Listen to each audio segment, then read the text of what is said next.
Alien Earth just wrapped up season 1 and the finale gave us a lot to break down. There are 2 xenomorphs on the island. Wendy and the hybrids have taken over, and the most important detail of all, the eye escaping into Arthur's body. This episode changes everything about the Alien universe. The eye, aka the T Oculus, now having a human form, gives it a chance to connect directly with Boy Cavalier, the one person it's been bonding with all season. Every thread this season finally comes together. But the real question is, with Boy Cavalier and Wendy both in the same place, whose body the eye will choose to take over for season 2? And I think the answer to what's going to happen in season 2 can all be found in the first Alien movie. So guys, hit that subscribe button to find out how this season finale not only leads to season 2 of Alien Earth, but how it connects this show to all the Alien movies. And I think the first place we need to start off with is the most important detail that happened this episode, and that's the eye, aka the T Oculus, getting inside of Arthur's dead body. Throughout this entire first season, we've been watching the eye observe 2 characters, Wendy and Boy Cavalier.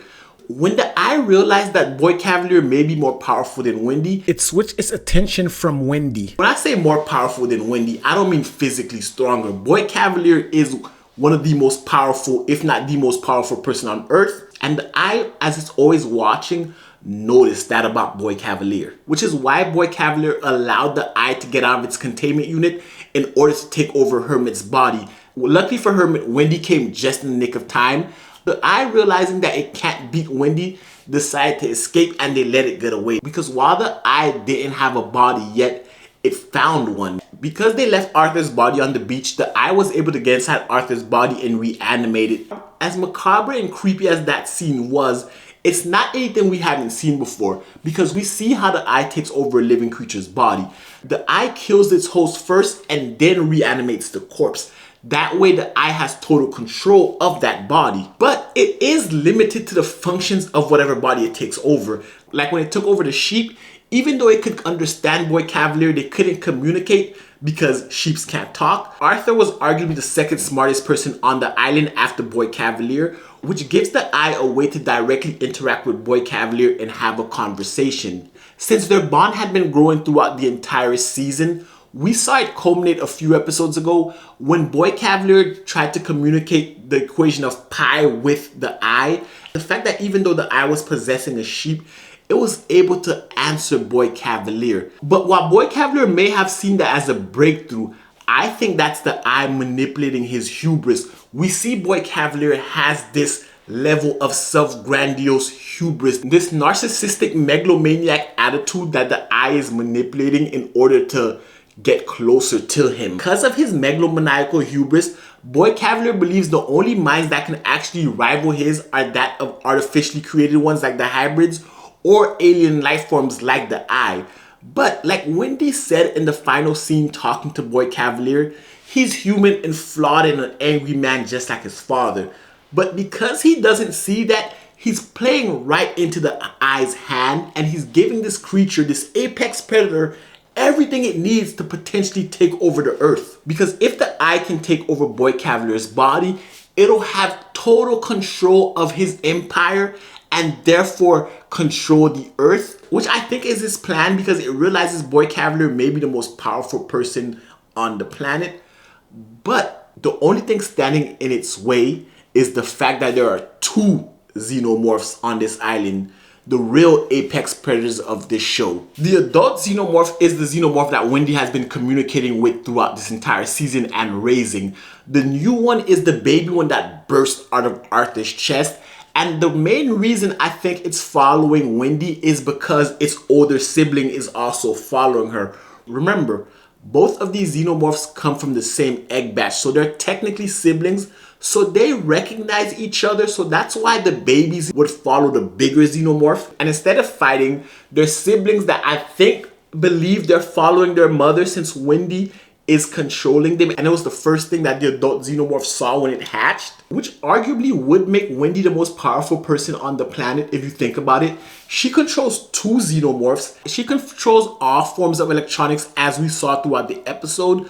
So on a metaphysical level, she is the most powerful, and the T Oculus knows that because Wendy was its first target. But because of Wendy's abilities as a hybrid, I don't think it's going to be easy for it, which is why it's circumventing Wendy and going after Boy Cavalier. The two Xenomorphs being on its way is an interesting dynamic because it sets up the Xenomorphs as the heroes of this story. Think about it.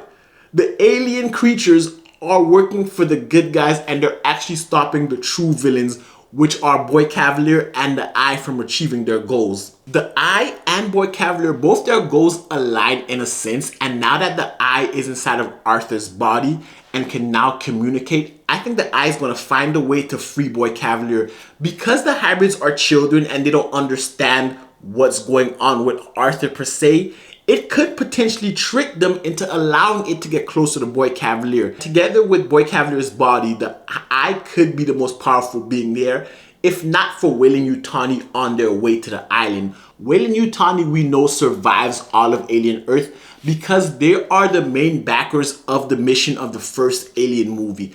And that's where this show ties directly into the Alien franchise, because Weyland-Yutani are going to see firsthand how Wendy is controlling two apex predators, two xenomorphs, which is why in all the subsequent Alien movies, they're always out there looking for xenomorphs as the perfect creature, because they know you can control them. And if you can control the xenomorph, you have the most powerful creature. Not even the T Oculus could defeat it.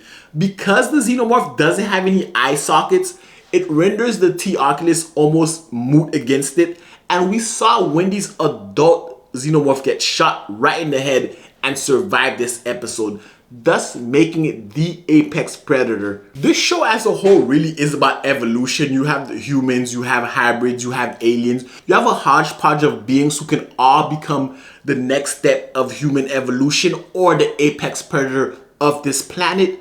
We know who wins because Weyland-Yutani wins at the end of the day because of Alien. But what if it's not Weyland-Yutani? What if it's the Eye controlling Weyland-Yutani via what happens season 2? Guys, that's just my thoughts. I'd love to hear your thoughts about this in the comment section below.